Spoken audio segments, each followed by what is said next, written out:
Hey everyone, welcome to another Singapore webinar. My name is Denise and I've been taking care of Singapore Product for a little more than a year now, and also working for Exo Marketing for around 3.5 years. So today I thought I'd share with you some of what we feel are the best experiences in Singapore, and hope that these can inspire all of you while you're staying safe at home. I'll be opening up for questions at the end of the session, but feel free to type down anything that comes to mind in the chat box on the right, and I'll answer them at the end. So now, before we start, I know that for many of us, myself included, that the first image that comes to mind when Singapore is mentioned is its super modern city skyline, made famous with the lights of Marina Bay Sands, Gardens by the Bay, our super skyscrapers in the financial center, and of course, popular rooftop bars. But there's really a lot more to this island nation. So just by looking at this map, the so-called first image of Singapore is really concentrated pretty much in the downtown core of the island, where Singapore River, Chinatown, the Old Civic District, and Marina Bay is situated. Most people visiting Singapore stop there, and that's not wrong because already there are many things to do and see, like our ethnic enclaves, museums, heritage centers, and more. And I'll be showing you today some of the best ways to see these places as well. But I also want to move out and expand beyond that area of Singapore where you find a lot of lesser known spots to discover, such as nature parks that are actually teeming with wildlife, urban farms, and a lot of other hidden gems. So hopefully this webinar can give you an idea of some of the different ways you can experience Singapore beyond the usual city tours. Now, I've divided today's session into 4 subtopics that I feel more or less cover the theme on how we can best experience this tiny island nation. So they are city tours with a twist, art museums and architecture, nature and wildlife, and as well Sentosa Island. So starting with city tours with a twist, instead of touring the city by car or bus, there are actually really a lot of other different ways to see this city that can elevate a basic experience of Singapore into a unique and unforgettable one. So first of all, of course, unique transportation. So starting from the top left, there are vintage rides to explore the city with, and this is really a hit-turner experience. So run by Singapore Sidecars, which is actually a social enterprise. So some of their profit goes back into funding other non-profits that help the community. So these tours can either be tailor-made to include pickup and drop-off points, can be as long as half day or even full day with lunch stops in between and local encounters, or your guests can actually join in on a regular city tour that is already scheduled on their website. Now on the right are supercar experiences. That's really for the niche crowd who are looking for a need for speed. So prices vary according to the car type, and it can be enjoyed with a driver in tow, or if guests like to drive these supercars themselves, they can as well. Now on the bottom left, duck tours is another unique way of seeing the city. This is typically a 60-minute tour, and there is a fixed meetup and drop-off point. And this vehicle is unique because it can go both in land and water. And last is the Singapore Hop On and Hop Off bus, known more as Singapore's #1 topless bus actually. So this is a city sightseeing system that links you to major sites and attractions and hotels, which doubles up as a transportation system. So it makes it easy and convenient for guests to move around, and you can basically get a day pass and hop on and hop off whenever you like. So another unique transportation in Singapore is the trishaw, which is a 3-wheeled traditional means of transportation that is now only used for tourists. And this tour is one of our most popular tours that takes you to 2 ethnic enclaves in Singapore with some light walking in between and certain snack certain snack stops where you can taste local delicacies. So there's also a short trishaw ride in between the Malay and Indian ethnic enclaves that makes it a bit more special. So another way of seeing the city is actually cycling. It's a really good way of seeing Singapore because there are bicycle rental shops available conveniently at the downtown area. There are also, of course, guided bicycle tours and also bike share options. So it's an eco-friendly way of seeing the city, and instead of being in a motorized vehicle, it gives you more control on where to stop, how long to stop for, and it allows you to ride into alleyways that vehicles are not allowed to go to. Now, if you look at the bottom right picture, which is the bike share options, there are numerous of them that are found across Singapore. And so I feel like it's more catered for guests who are more spontaneous. And let's say they are exploring the city on their own, it's great that they can take these bikes, hop on, ride a little stretch, and then return it at another place. So this is a good option for them.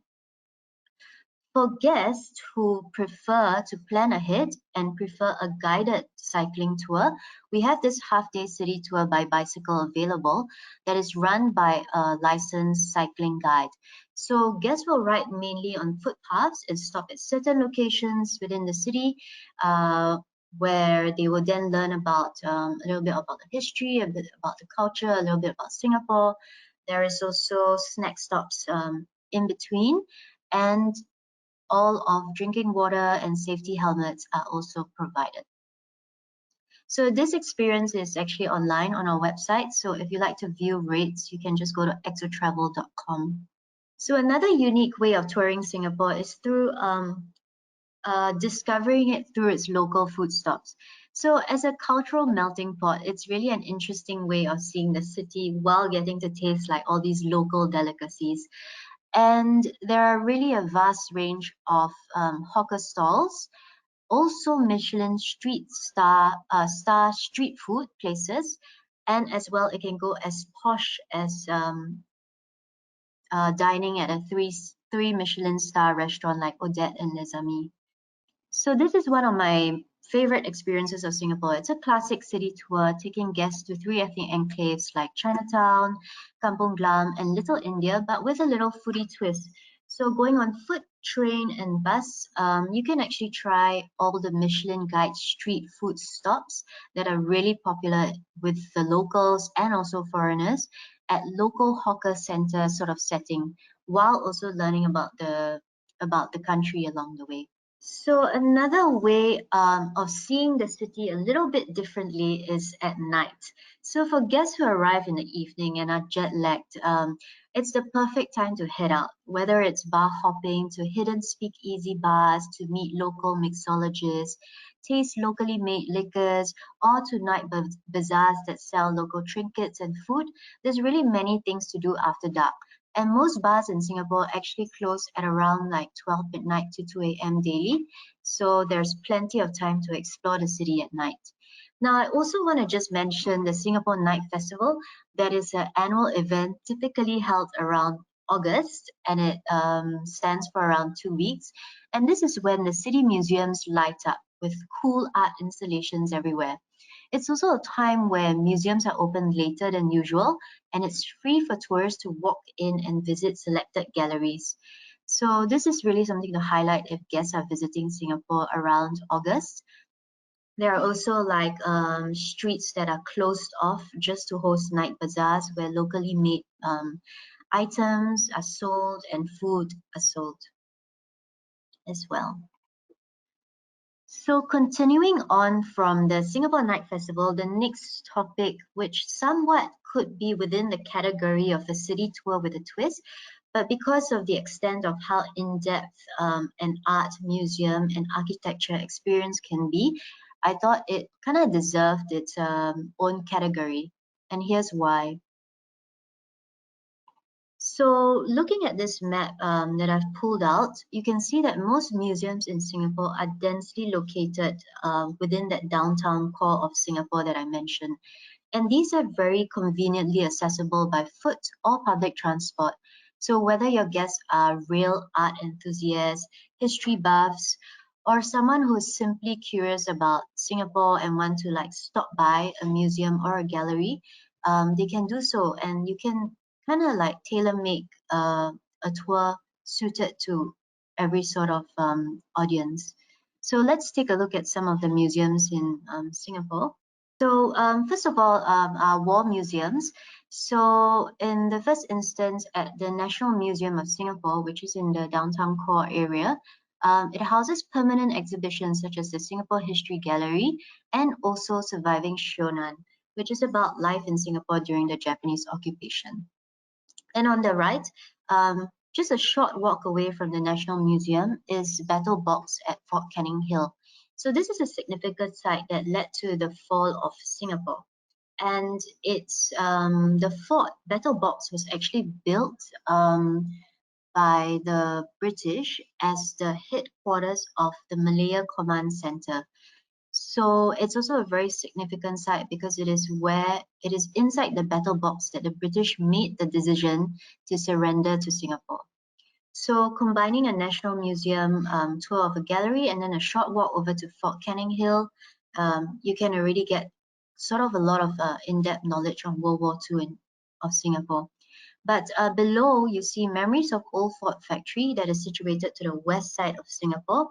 And this is actually built by the Ford Motor Company of Malaya in October 1941. But because of the untimely nature of World War II, it became a significant area because it was where the British forces actually signed the surrender to the Japanese forces in 1942. So today it's converted to an exhibition gallery, and it houses a lot of archival material, including oral history interviews, maps, and certain artifacts that document the war period in Singapore.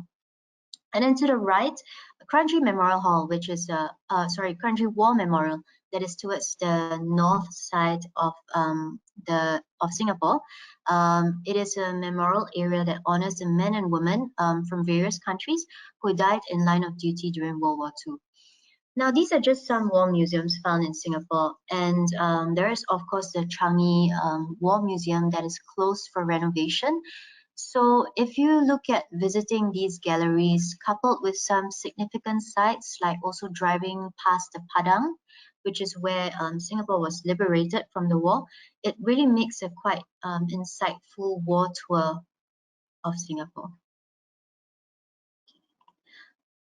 Okay, other galleries that we see, I named them Specialized Galleries, but they will be of interest depending on your crowd. So there is the Singapore Sustainable Gallery, which houses Singapore's efforts for a sustainable present and future.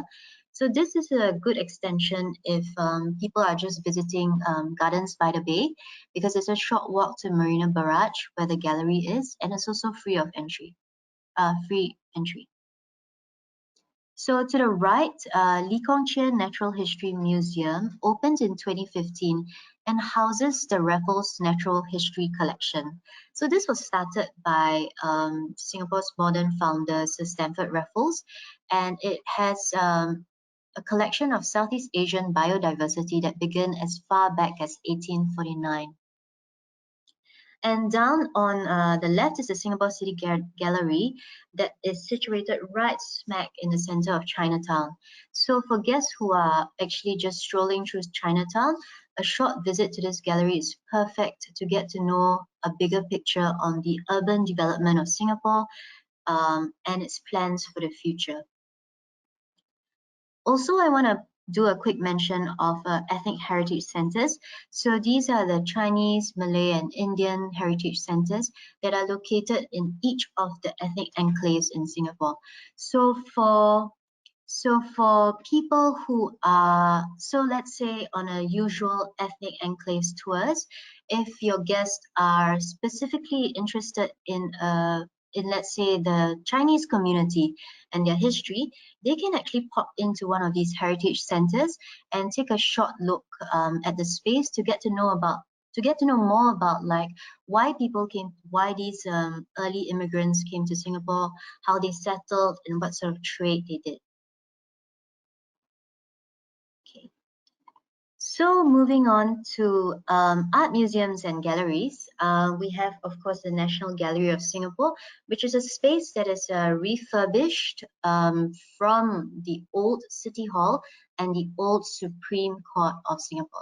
So they kept the infrastructure of this building, but in there you see world-class exhibition and art galleries, sometimes with names of international artists, and as well as permanent galleries and lots of restaurants and dining options.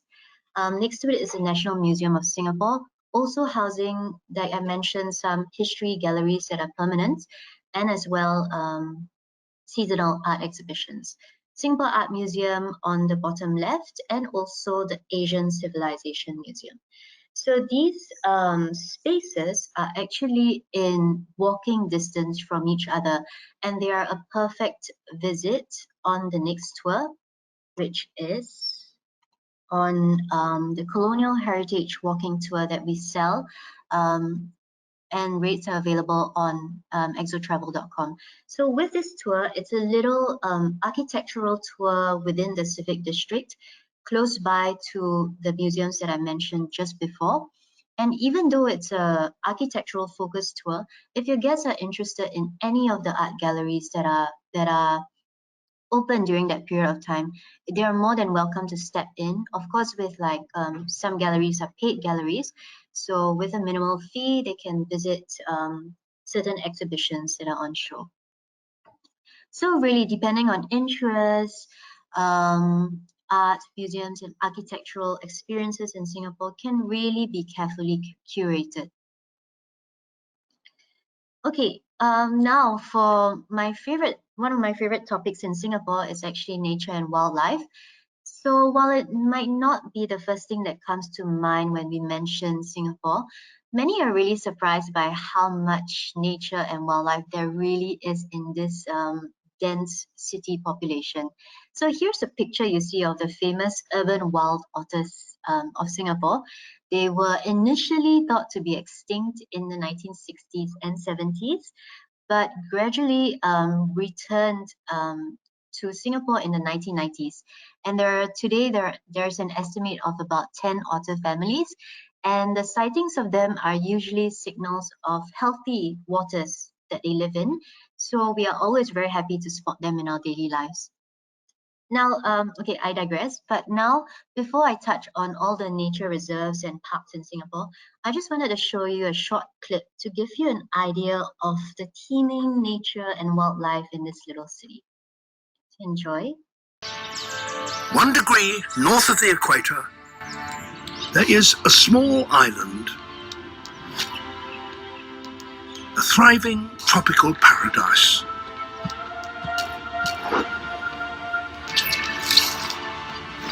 And from the roots of this jungle has sprung one of the fastest growing cities in the world. This is Singapore, one of the most densely populated countries on Earth. But even with 5.4 million people, there is a wild side.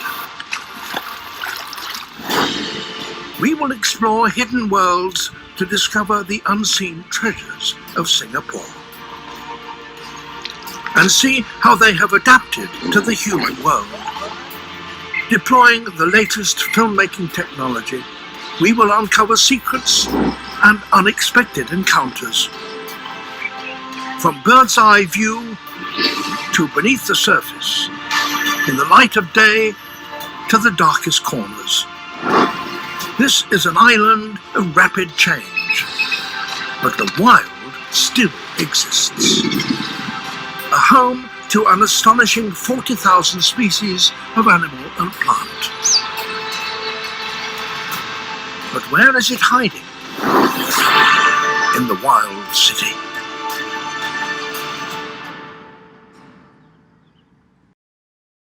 Okay, I really hope that this clip has given you a good introduction of Singapore's wildlife. And if you're interested, this entire series is actually available to watch on YouTube.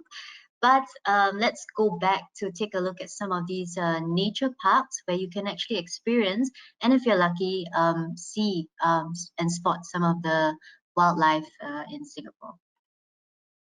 So just going back to the Singapore island map here, you can see that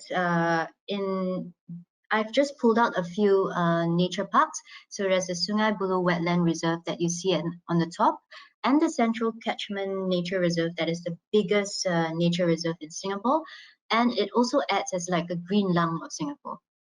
And further down below, you see Labrador Nature Reserve that's on the southern side of this island, and also Pulau Ubin, which is an offshore island that is also a nature reserve, both for wetlands and drylands.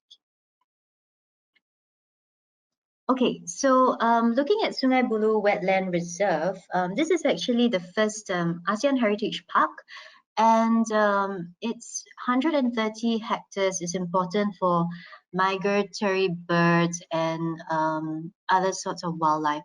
So here, a visit here, there's a chance to trek through these ecological jewels where there are many trails to discover its native inhabitants, including like little mud skippers, crabs, shellfish, water snakes, and of course, famous in this reserve is actually the saltwater crocodiles.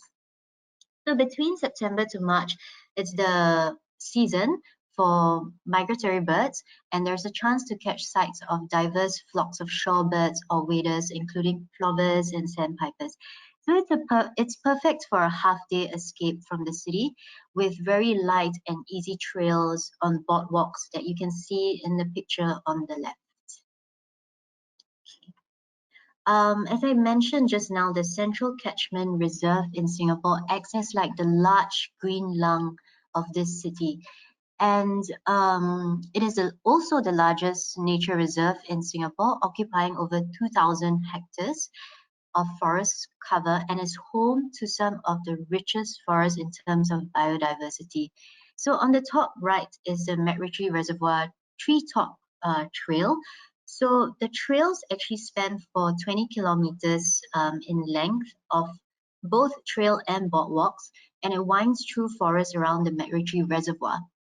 So there is a medium difficulty to this trail because there's some incline and decline. And one of the key attractions that I've already mentioned is this treetop walk.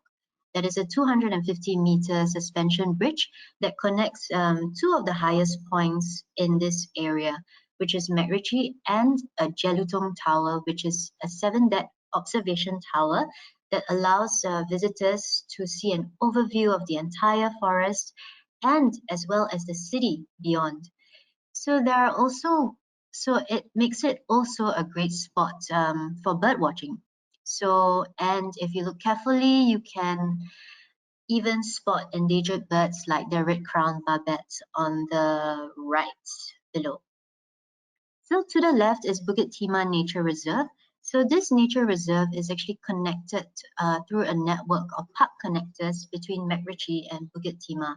So a trek from MacRitchie can be connected to Bukit Timah for a longer and more challenging trek. Now, I just want to quickly mention this Eco-Link Bridge below.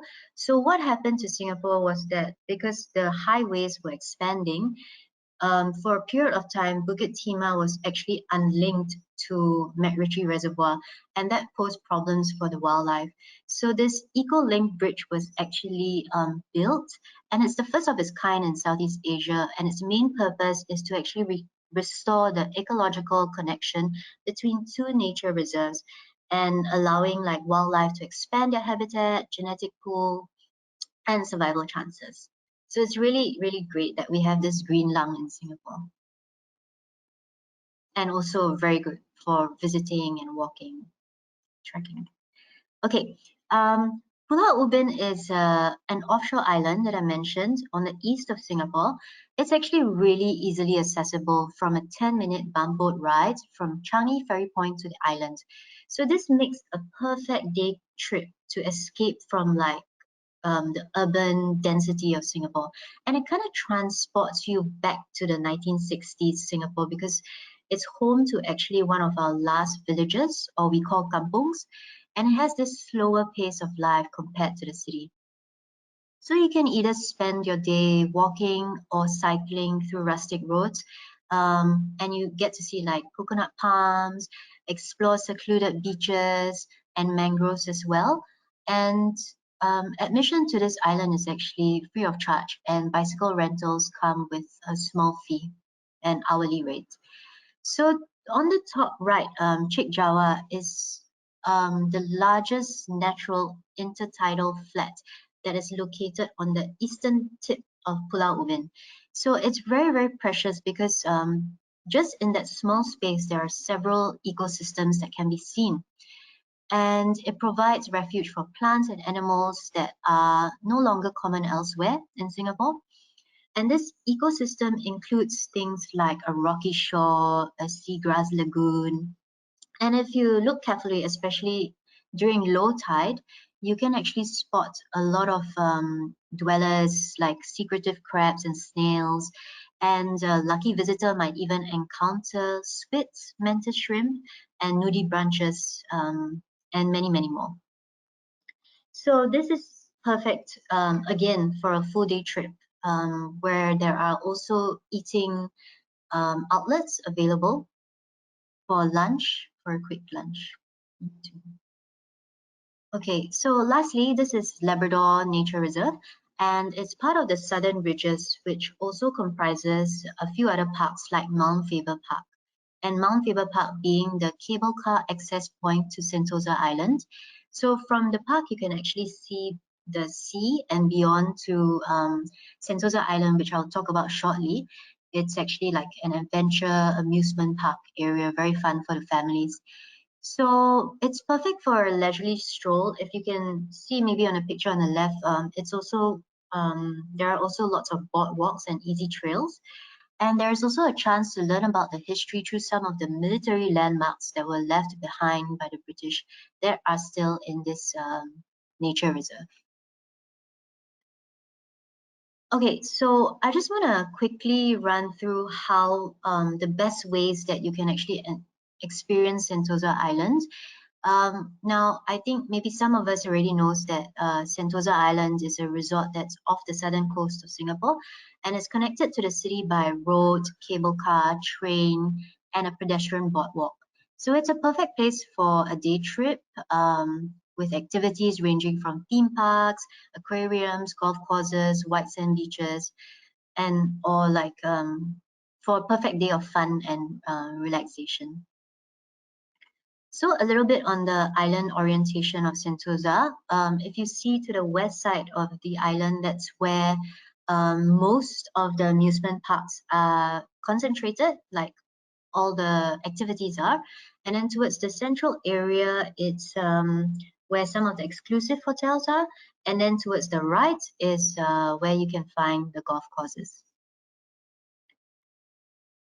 So I just want to touch on how you can get around the Sentosa Island because it's actually quite widespread. And when you first get there, you might be curious how to actually move from the beach to Universal Studios or to the Sea Aquarium and stuff like this. So there are actually 4 ways to do so. There's the Sentosa Express via buses. There's via Segway and cycling, which is super fun, and by beach shuttle. So when we look at the Sentosa Express, it has just 4 stations in total, and it takes you from Vivo City, which is the mall on mainland Singapore that connects you to Sentosa Island. So another way of getting around Sentosa Island is by buses, and there are 3 of these that run around the island. And as you can see, like there are stops almost everywhere. So and it's very, very convenient to hop on, hop off a bus whenever you decide that you're done with Resorts World, Sentosa, and you want to visit a beach or so on. So these buses are also free of charge if you have an entry ticket to Sentosa. Another fun way of getting around Sentosa is really via cycling or Segway routes. Now this picture is a bit grainy, so I might include a link later on when I send through the presentation. But there are 3 cycling tracks that have varying difficulty levels.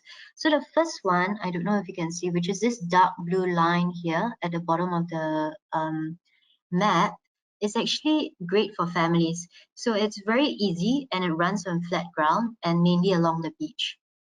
So the second route is a route with more hills and bends, providing cyclists with a more moderate workout that brings them to Imbiah Hill and nature trails. So that's on the east side of the island, west side of the island here. And then for the most challenging route, it runs through steep slopes and cycling lanes, leading to Sentosa Cove Village and also Tanjong Beach. So I'm not sure if you can see, but it's this brown trail here. And it's also the longest one, which is 6 kilometers. Yeah, on the central part of the island. Okay, I also mentioned Sentosa Beach Shuttle that takes you between the 3 beaches in Sentosa, which is Siloso Beach on the west, Palawan Beach, which is sort of in the middle, and Tanjong Beach, which is more exclusive on the east of the island. So really easy to get around this island. So just very quickly highlighting some of the activities that we have on Sentosa Island, like the Skyline Loop, perfect for families with small kids. iFly Singapore for something more exciting. Zipline Adventure and rope courses, of course, available.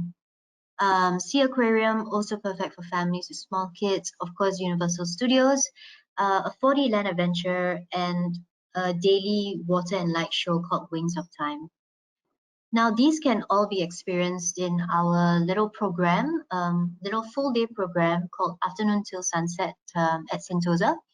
So it takes you to the island via a cool cable car ride, and then you get to see the sea aquarium and also take an exciting skyline ride look and complete with like a night show, Wings of Time. Okay, so now some of the experiences like the previous one that I mentioned are already online with rates available. So simply log into Agent Hub to view these tariffs. We are also in the process of trying to extend these rates to 2022, so keep a lookout for them. And I'm sure you're also familiar with the Singapore team. So if you have any requests, please reach out to them. Kimo with events, Lina inbound in groups, Sanda who takes care of our German and English markets, and Jeremiah who takes care of our Latin America markets. So with that, I've hopefully left you with some inspiring ways to experience Singapore.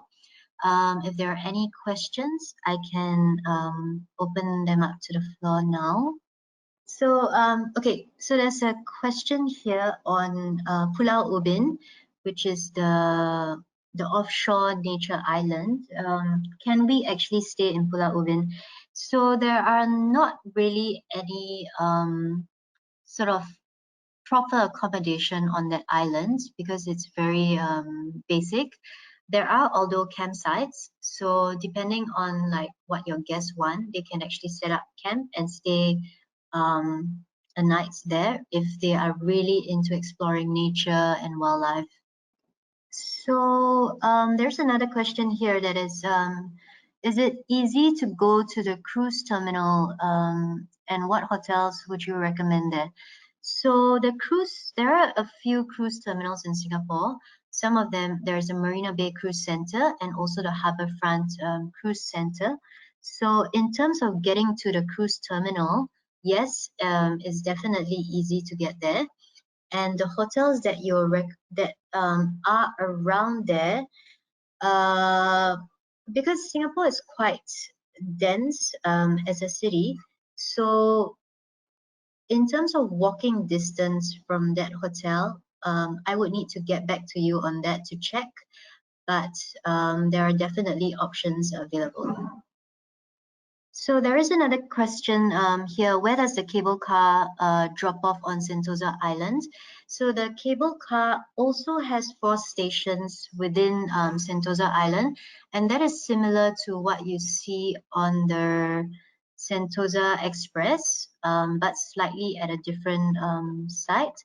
But there is like a beach station, an Imbia station, and also a Siloso station as well.